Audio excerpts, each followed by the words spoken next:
नमस्कार। आज हम बात कर रहे हैं चक्रवातों की।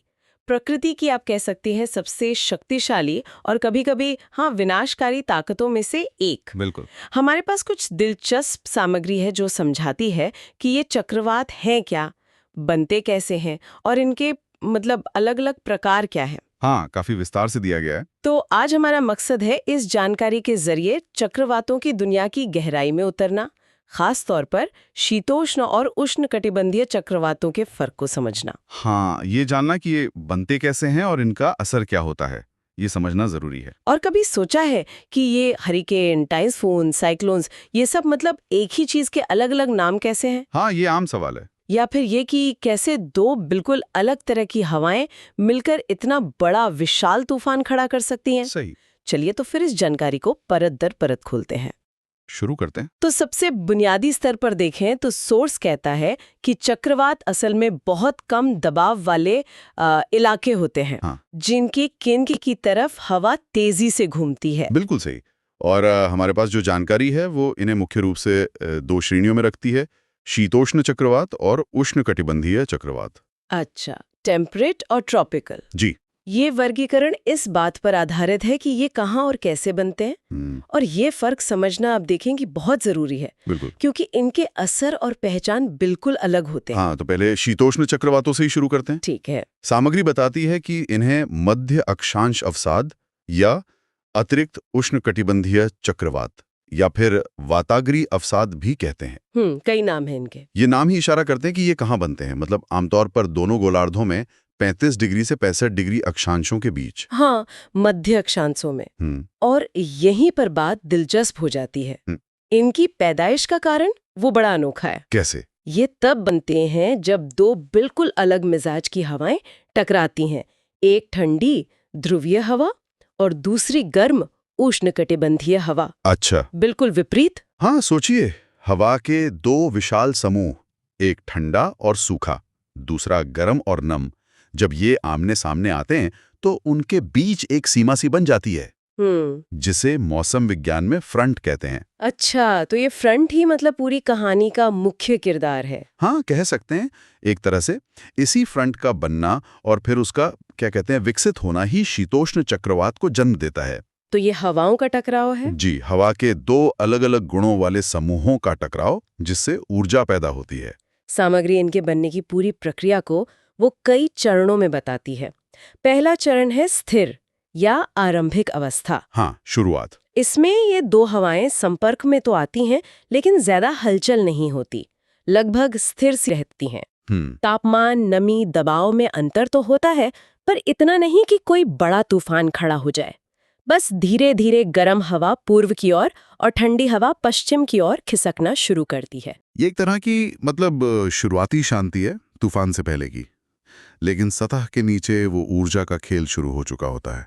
हवाएं एक दूसरे पर दबाव बना रही होती हैं। फिर आता है दूसरा चरण, जिसे युवावस्था का आरंभ कहा गया है। यहाँ तस्वीर बदलनी शुरू होती है। हाँ, यहाँ एक्शन शुरू होता है। गर्म हवा हल्की होने के कारण ठंडी भारी हवा के ऊपर चढ़ने लगती है। बिल्कुल। जैसे ही ये गर्म नम हवा ऊपर उठती है, ये ठंडी होती है। इसमें मौजूद नमी संघनित होकर बादल बनाती है और फिर बारिश। और इसी संघनन की प्रक्रिया में निकलती है गुप्त ऊष्मा, लेटेंट हीट। अच्छा, गुप्त ऊष्मा। हाँ, यानी वो छिपी हुई ऊर्जा जो पानी के भाप से बादल बनने में बाहर आती है। सामग्री के हिसाब से ये गुप्त ऊष्मा ही वो चिंगारी है जो इस सिस्टम को और भड़काती है। अच्छा। ये उस जगह पर जहां दोनों फ्रंट मिल रहे हैं, हवा का दबाव और कम कर देती है। यहीं से समझिए चक्रवात का इंजन स्टार्ट होता है। वाह। इसके बाद आता है तीसरा चरण, परिपक्व अवस्था, मैच्योर स्टेज। हाँ, पीक। अब निम्न दबाव का केंद्र और गहरा हो जाता है और वो आसपास की हवा को और तेजी से अपनी ओर खींचने लगता है। हवा तेजी से ऊपर उठती है। सामग्री बताती है कि इस वक्त समदाब रेखाएं, आइसोबार्स, हाँ, आइसोबार्स, वो नक्शे पर समान दबाव वाले बिंदुओं को जोड़ने वाली रेखाएं होती है ना, वो बहुत पास पास आ जाती है। बिल्कुल। और जब समदाब रेखाएं पास पास होती हैं तो उसका मतलब है कि दबाव प्रवणता, प्रेशर ग्रेडियंट, यानी दूरी के साथ दबाव में बदलाव की दर, वो बहुत तेज हो गई है। हाँ। इसी तेज दबाव प्रवणता की वजह से हवाएं बहुत तेज गति से बहने लगती हैं। इस चरण में ठंडी हवा ज्यादा आक्रामक होकर गर्म हवा के इलाके को सिकोड़ना शुरू कर देती है और फ्रंट्स में तीखे मोड़ आ जाते हैं। ये चक्रवात का सबसे ताकतवर रूप है। इस तूफानी दौर के बाद फिर आता है चौथा चरण, ऑक्लूजन का आरंभ। ऑक्लूजन मतलब बंद होना। हाँ, बंद होना या रास्ता रुक जाना। यहाँ चक्रवात कमजोर पड़ना शुरू हो जाता है, निम्न दबाव घटने लगता है, हवा की रफ्तार धीमी पड़ जाती है। अच्छा, यहाँ एक खास बात होती है। ठंडी हवा तेजी से आगे बढ़कर गर्म हवा को पूरी तरह से जमीन से ऊपर धकेल देती है। पूरी तरह ऊपर? हाँ, तो अब गर्म और ठंडी हवा का टकराव जमीन पर न होकर ऊपर हवा में होता है। इसे ऑक्लूडेड फ्रंट कहते हैं। अच्छा, ऑक्लूडेड फ्रंट। एक तरह से चक्रवात का जमीन से संपर्क टूटने लगता है, उसकी ऊर्जा का स्रोत कमजोर पड़ने लगता है। और अंत में है पांचवा चरण, देर से ऑक्लूजन या विघटन मतलब डिसिपेशन। हाँ, खत्म होना। अब जमीन पर ठंडी भारी हवा का कब्जा हो जाता है। गर्म हवा पूरी तरह ऊपर उठकर ठंडी हो जाती है। निम्न दबाव का केंद्र पूरी तरह खत्म हो जाता है। मौसम सामान्य होने लगता है। और वो ऊपर हवा में लटका हुआ ऑक्लूडेड फ्रंट भी धीरे धीरे गायब हो जाता है।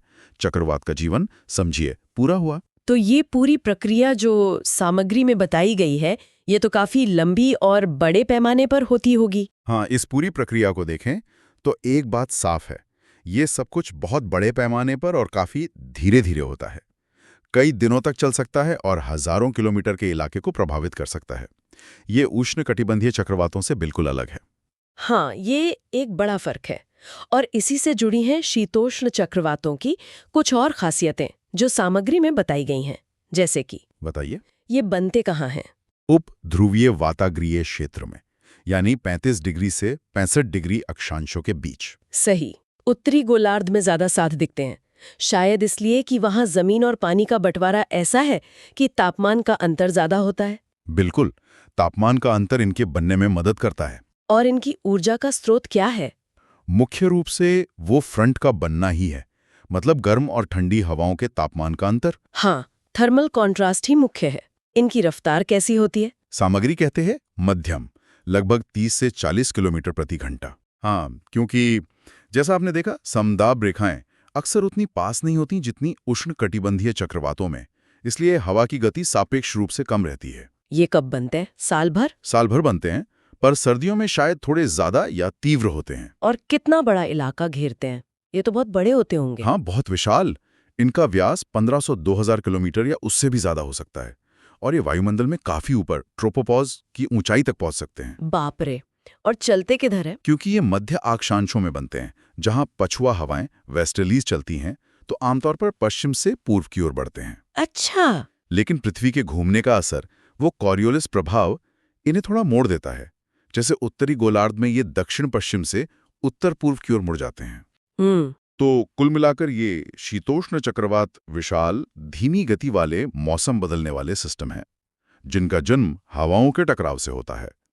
इनका असर भले ही फैला हुआ हो, लेकिन आमतौर पर उष्णकटिबंधीय चक्रवातों जितनी तेज हवाएं और तबाही इनमें नहीं होती। सही कहा।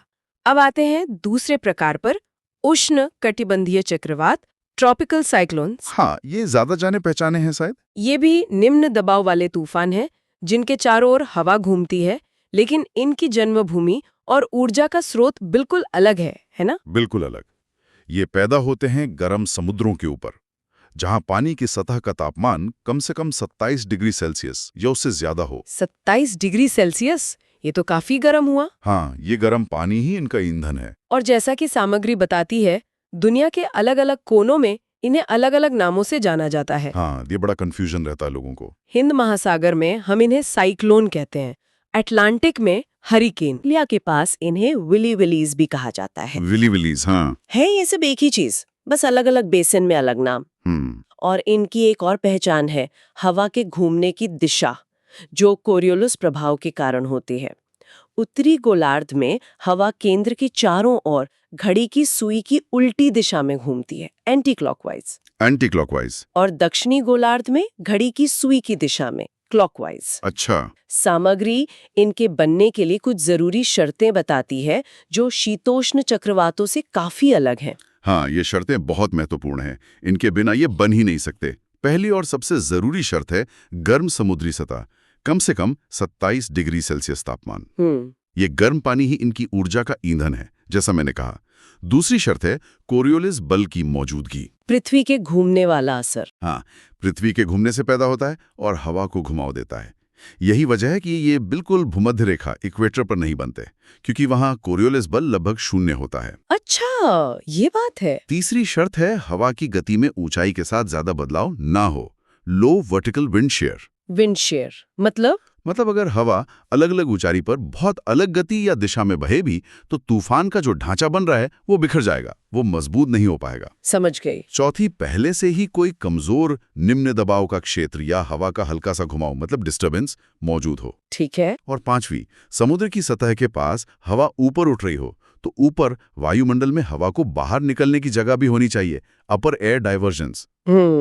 ताकि वो सिस्टम ब्लॉक ना हो। बिल्कुल। तो अगर ये सारी शर्तें पूरी हो जाएं, तो क्या होता है? ये इतने तीव्र कैसे बन जाते हैं फिर? यहाँ एक तरह का कह लीजिए दुष्चक्र या फीडबैक लूप काम करता है, जैसा सामग्री इशारा करती है। Feedback loop. हाँ, देखिए, समुद्र की सतह पर निम्न दबाव बनता है, गर्म पानी तेजी से भाप बनकर उड़ता है। ये गर्म नम हवा ऊपर उठती है, ठंडी होती है, संघनित होकर विशाल कपासी वर्षी बादल बनाती है। वो बड़े वाले काले बादल। हाँ, क्यूम्यूलोनिम्बस क्लाउड्स। और भारी मात्रा में गुप्त ऊष्मा छोड़ती है। हाँ।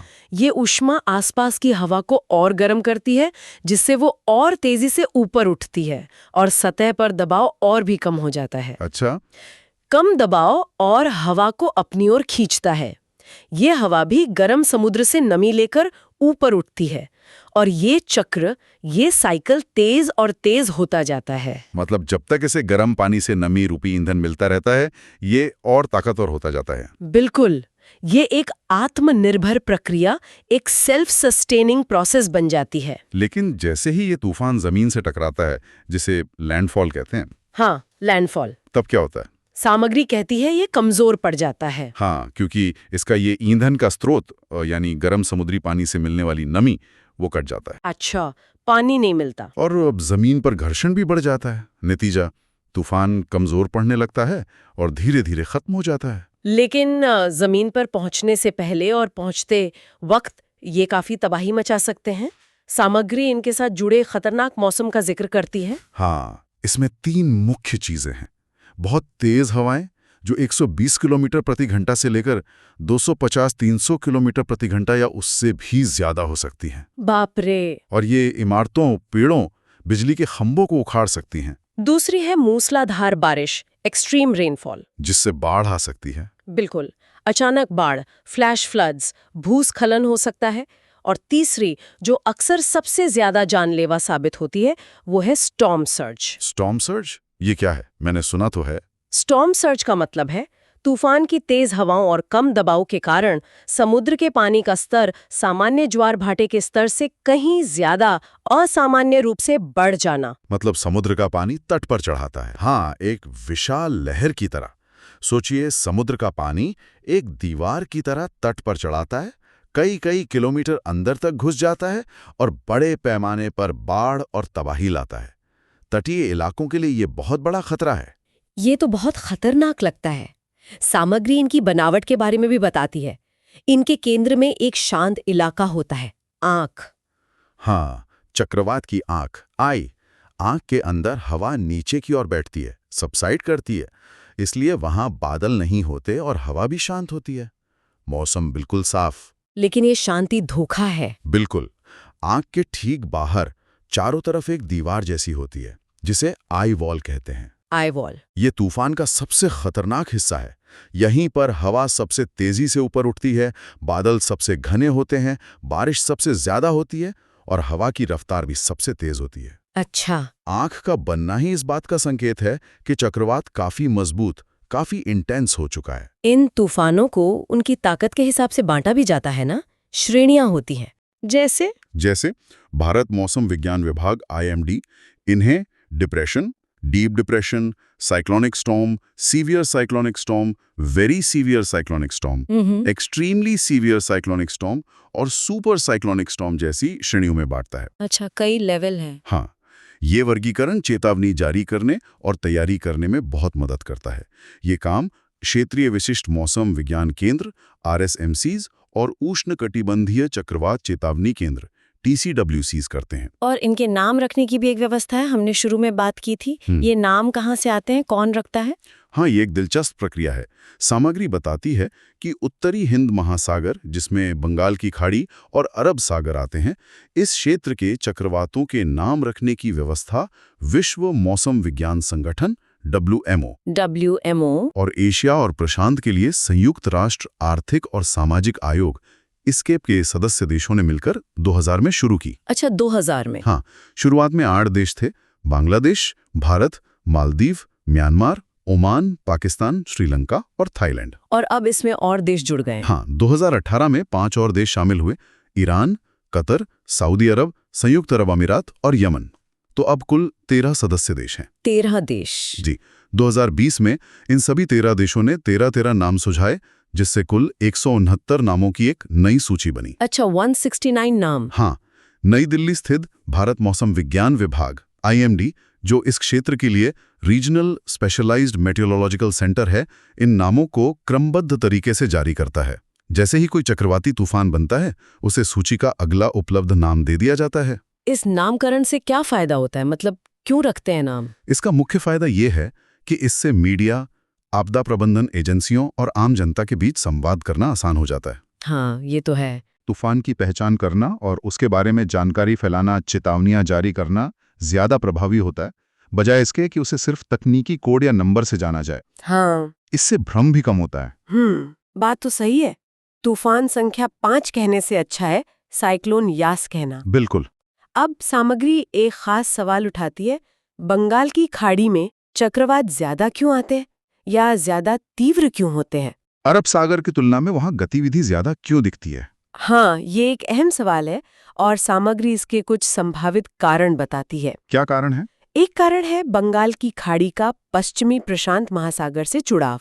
कभी कभार उधर के टाइफून कमजोर होकर जमीन पार करके बंगाल की खाड़ी में पहुंच जाते हैं। अच्छा। और यहाँ के गर्म पानी से फिर ताकत हासिल कर लेते हैं, एक तरह से री-इंटेंसिफाई हो जाते हैं। हाँ। दूसरा, बंगाल की खाड़ी में बहुत सारी बड़ी नदियां गिरती हैं, गंगा, ब्रह्मपुत्रा, इरावदी। हाँ, बहुत सारा ताज़ा पानी आता है। बिल्कुल, ये ताज़ा पानी समुद्र के खारे पानी से हल्का होता है और सतह पर एक परत बना लेता है। ये परत नीचे के ठंडे खारे पानी को ऊपर आने और सतह के गर्म पानी से मिलने से रोकती है। इसे जल का स्तरीकरण या स्ट्रेटिफिकेशन कहते हैं। अच्छा, लेयरिंग हो जाती। हाँ, नतीजा ये होता है कि सतह का पानी ज्यादा गर्म बना रहता है, जो चक्रवातों के पनपने और तीव्र होने के लिए बहुत अनुकूल है। ये तो बड़ा इंटरेस्टिंग पॉइंट है। तीसरा कारण सामान्य वायुमंडलीय परिसंचरण पैटर्न से जुड़ा है, जैसे वॉकर परिसंचरण। और चौथा, बंगाल की खाड़ी में समुद्री सतह का तापमान SST अरब सागर की तुलना में ज्यादातर समय ऊंचा बना रहता है। ये सारे कारक मिलकर बंगाल की खाड़ी को चक्रवातों के लिए एक तरह का हॉटस्पॉट बनाते हैं। समझ गई। तो जाहिर है, चाहे वो बंगाल की खाड़ी में आए या कहीं और, चक्रवातों के असर बहुत गंभीर हो सकते हैं। जान माल का नुकसान तो होता ही है। हाँ, बहुत दुखद होता है। घर बार, सड़कें, पुल तबाह हो जाते हैं, खेती बर्बाद हो जाती है, वन्य जीवों के रहने की जगहें उजड़ जाती हैं। सही। और बाद में बाढ़ के पानी से बीमारियां फैलने का खतरा भी रहता है। हाँ, वो भी एक बड़ी समस्या है, बिल्कुल। लेकिन अच्छी बात यह है कि विज्ञान और तकनीक ने हमें इन प्रभावों को कम करने के बेहतर तरीके दिए हैं। हाँ, ये जरूरी है। सामग्री कुछ जरूरी कदमों पर जोर देती है। जैसे कि? पहला कदम, सटीक भविष्यवाणी और पूर्व चेतावनी प्रणाली, अर्ली वार्निंग सिस्टम्स। आज हमारे पास सैटेलाइट्स, रडार और कंप्यूटर मॉडल्स हैं जो कई दिन पहले चक्रवात के बनने, उसके रास्ते और तीव्रता का अनुमान लगा सकते हैं। हाँ, आजकल काफी पहले पता चल जाता है। इससे लोगों को सुरक्षित जगहों पर जाने और तैयारी करने का वक्त मिल जाता है। ये सबसे जरूरी है। बिल्कुल। और दूसरा कदम मजबूत और टिकाऊ निर्माण। ऐसी इमारतें और बुनियादी ढांचा बनाना जो तेज हवाओं और बाढ़ का सामना कर सकें। इससे नुकसान को काफी कम किया जा सकता है। तटीय इलाकों में मैंग्रोव जैसे प्राकृतिक अवरोधक लगाना भी मददगार होता है। हाँ, प्रकृति आधारित समाधान। जी। और तीसरा कदम, आपदा के बाद त्वरित बचाव, राहत और पुनर्वास के उपाय, मतलब रैपिड रेस्क्यू और रिहेबिलिटेशन। प्रभावित लोगों तक जल्दी मदद पहुंचाना, खाने पीने, दवाइयों और रहने का इंतजाम करना, और फिर उनके जीवन को दोबारा पटरी पर लाने में मदद करना बहुत जरूरी है। सही बात है। ये सारी जानकारी हमें याद दिलाती है कि प्रकृति की इन ताकतों को समझना और उनके लिए तैयार रहना कितना जरूरी है। हाँ। ये एक अहम सवाल भी उठाता है कि क्या हम एक समाज के तौर पर इन घटनाओं के लिए पर्याप्त रूप से तैयार हैं? भविष्य में जलवायु परिवर्तन के संभावित प्रभावों को देखते हुए हमें अपनी तैयारियों को और कितना बेहतर बनाने की जरूरत है। ये सोचने वाली बात है।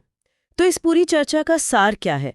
हमने देखा कि चक्रवात मूल रूप से दो तरह के होते हैं, शीतोष्ण और उष्णकटिबंधीय। हाँ, टेम्परेट और ट्रॉपिकल। और ये दोनों बनने की प्रक्रिया, जगह, ऊर्जा स्रोत और असर के मामले में बहुत अलग हैं। बिल्कुल। हमने शीतोष्ण चक्रवातों के जीवन चक्र के वो 5 चरण समझे जो हवा के 2 अलग मिजाज के समूहों के मिलने से शुरू होता है। हाँ, फ्रंट्स का बनना और उनका विकास। और हमने उष्णकटिबंधीय चक्रवातों के बनने की जरूरी शर्तें देखीं, उनके अलग अलग नाम, हरिकेन, टाइफून, साइक्लोन, उनकी संरचना, वो आंख और आई वॉल। हाँ, आई और आई वॉल। उनका वर्गीकरण, नामकरण की व्यवस्था और उनके विनाशकारी प्रभाव, खासकर वो स्टॉर्म सर्ज। बिल्कुल। और बंगाल की खाड़ी की खास स्थिति को भी समझा कि वहां ज्यादा क्यों बनते हैं। जी।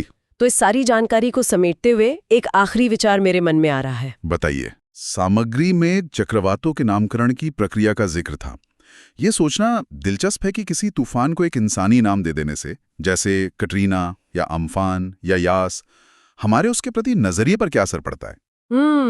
अच्छा सवाल है। क्या एक जाना पहचाना नाम उसे कम खतरनाक महसूस कराता है, या शायद उसे ज्यादा वास्तविक और नजदीकी बनाकर हमें चेतावनियों को ज्यादा गंभीरता से लेने के लिए प्रेरित करता है? हो सकता है। या ये बस संचार को आसान बनाने का एक तरीका है? ये एक पहलू है जिस पर सोचा जा सकता है कि भाषा और नामकरण आपदा के समय हमारी प्रतिक्रिया को कैसे आकार देते हैं। ये वाकई एक दिलचस्प विचार है सोचने के लिए।